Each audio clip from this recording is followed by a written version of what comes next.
कहाँ हो? कुछ ना, वो सामान खरीदे गेली बहल। अरे बैठा बैठा। देवघर जाके तैयारी हवा। सुनने में आवे था कि लॉकडाउन चला था, का? मंदिर में ताला बंद बा। हाँ। विश्वास नहीं किया हमरा ना पे? ना। देखा न्यूज़ देखा। अरे उफ, सब प्लान फेल। जा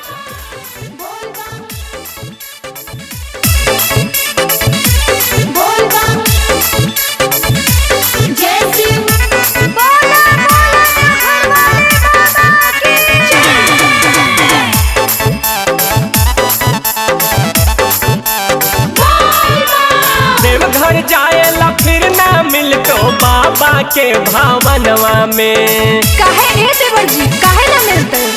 देवघर जाएला फिर ना मिल तो बाबा के भावनवा में। अच्छा? बैजू के आंगनवा में गावे में जलवा ढारा हो भौजी अब की भर सावनवा में। गाने में जलवा ढारा हो भौजी अब की भर सावनवा में। पानी फिर गेलो तर पूरा बनल बनावल पलनवा में। पानी फिर गेलो तर पूरा बनल बनावल पलनवा में। गावे में जलवा ढारा हो भौजी अब की भर सावनवा में।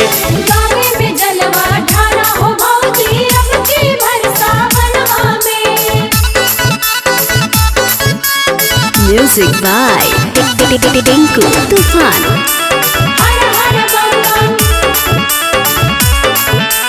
गाने में जलवा ढारा है भौजी जयवा कैसे देवघर है। फूल बेल पतर यही जे श्रद्धा से चढ़ावा। दोनों हाथ जोड़ के तू बाबा के मनावा। फूल बेल पतर यही जे श्रद्धा से चढ़ावा। दोनों हाथ जोड़ के तू बाबा के मनावा। हो जाए तो सब पूरा इच्छा जे भी रह तो मनवा में। हो जाए तो सब पूरा इच्छा जे भी रह तो मनवा में। गावे में जलवा ढारा हो भौजी अब की भर सावनवा में। गाने में जलवा ढारा हो भौजी अब की भर सावनवा में। बोल बम जय शिव।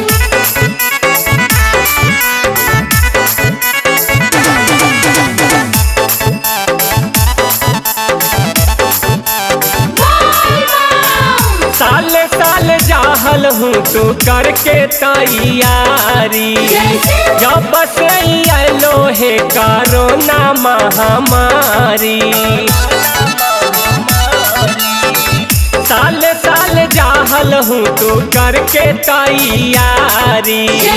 जब से आलो है कोरोना महामारी।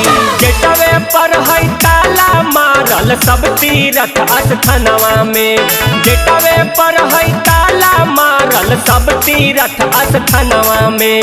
गावे में जलवा ढारा हो भौजी अब की भर सावनवा में। गाने में जलवा ढारा हो भौजी अब की भर सावनवा में। राम जनक चंदन टिंकू साथे रहतिन पूजनवा में। राम जनक चंदन टिंकू साथे रहतिन पूजनवा में।